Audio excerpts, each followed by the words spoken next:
Bhagavad-Gita à partir de la sagesse d'Ifa. Aujourd'hui, beaucoup seront étonnés. Les Africains, beaucoup d'Africains d'ailleurs, ne savent pas ce qu'on appelle la Bhagavad-Gita, même les Occidentaux. La Bhagavad-Gita est l'évangile de Krishna. Quand je parle de Krishna, il faut remonter à 3000 ans avant Jésus-Christ. C'est le Seigneur Krishna. C'est à partir du nom Krishna que le judaïsme a créé l'enfant Jésus, le Christ. Le Christ veut dire soleil. Donc c'est le fils soleil. Et Krishna a dit, a affirmé qu'il est né de la Vierge qu'on appelle Devaki. Dans l'ésotérisme de l'Inde antique, quand je parle de l'Inde antique, ça va remonter 5000 ans avant Jésus-Christ. On voit d'abord Rama, qui a fait la conquête de la terre au ciel. Il a sur le popé son livre. Après Rama, la pensée ésotérique de Rama s'est détériorée entièrement par les humains et Christ est venu nous réhabiliter 3000 ans plus tard. Et c'est l'évangile qu'on appelle Bhagavad-Gita. Ce n'est pas la spiritualité. Beaucoup mélangent la spiritualité de la mystique. Quand on parle de la pensée, l'évangile de Christ, c'est la mystique. Quand je parle de Rama, c'est la mystique de Rama. Quand je parle de Jésus, c'est la mystique de Jésus. Jésus est la révélation du Père. Quelle est la différence entre la mystique, le mysticisme donc, et la spiritualité? La spiritualité, c'est une quête raisonnable. C'est un savoir. Peut-être philosophique, métaphysique, ça reste un savoir. C'est la raison, c'est la conscience raisonnable. Donc c'est une démarche raisonnable.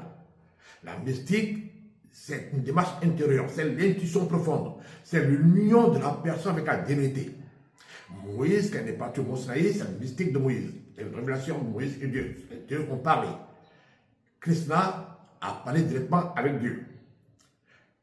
L'évangile de Krishna, qui est la Bhagavad-Gita, c'est la communication spirituelle intuitive de Krishna en tant que fils du soleil et de son ami Arjuna. Donc c'est le mysticisme.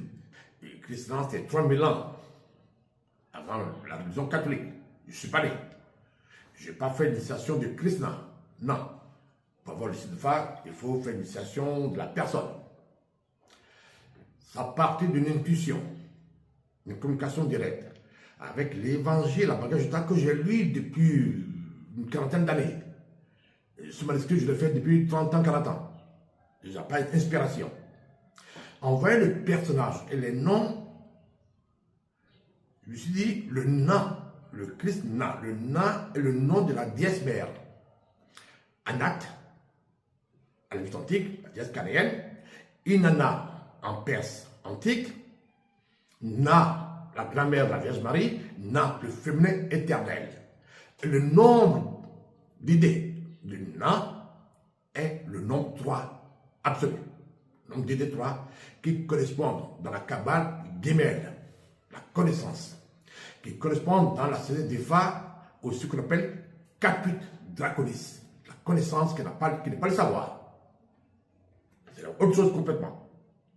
Donc, Krishna, son livre, c'est un livre de guerre. C'est la guerre entre Arjuna et ses proches familles, l'entourage proche. Donc, c'est la guerre. Le signe de guerre sur le plan divin est le signe qu'on appelle le nombre 7, le guerrier. En Kabbale, en tarot, on appelle le chariot. En Kabbale, on appelle les Aïn. Dans le Fa, c'est K, Kamedi. Donc, j'additionne le nombre du livre de la connaissance, le nombre du guerrier, ça fait ce qu'on appelle Saka. Dans le Fa, qui correspond en latin à Caput. Rumeux. Si je mets ça en Kabbale, je vais Gibel et Zaïn. Tu vois, c'est ça. Le 3 et le 7. Par inspiration. À partir de ce signe, ce nombre d'idées, ce couple d'idées, j'ai tracé la cosmonomie. C'est chaque étoile, chaque fois c'est une étoile, et chaque étoile a ce qu'on appelle l'univers du cosmos.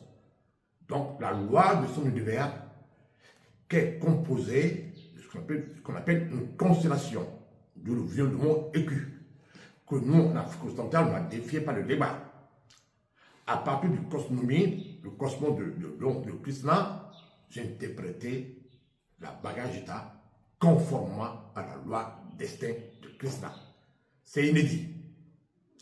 Mais beaucoup d'hindous, beaucoup d'associations aujourd'hui qui parlent de Krishna, qui sont appropriés du livre de Krishna, ils ne seront pas peut-être contents. Mais aucun d'eux ne connaît le Seigneur Krishna. Ils ne sont pas nés. Les grands-pères, les arrière-grands-pères n'étaient pas les mêmes. C'est quand je parle de Krishna, depuis 3000 ans avant Jésus. Ils ne connaissent pas. Beaucoup de yogis ont interprété le livre là avant moi, des milliers d'exemplaires, à partir de leur conscience. À partir du yoga et une méditation, mais le yoga a une spiritualité. De c'est un savoir philosophique, métaphysique. Ça ne permet pas de créer cette union divine que Krishna a demandé à son guerrier Arjuna et lui. Cette union que Jésus avait avec le Père, non. Alors que le signe des phares permet la fusion avec le soleil. Et la preuve, Osiris, Horus, l'enfant divin aristotique, 5000 ans déjà, plus de 6000 ans, il y a quelqu'un qu'on appelle le dieu Thoth. Thoth, Horus, est le fils de la Vierge, né de la Vierge. Il a dit, je suis la lumière du monde. Rama a dit la même chose. Krishna a dit, je suis le bon berger de la lumière du monde. Bouddha a dit la même chose 500 ans après. Donc tous, quand ils parlent, ce n'est pas le fils de la chair, ce n'est pas le fils de la... Ils parlent en tant qu'étoile qui les incarne.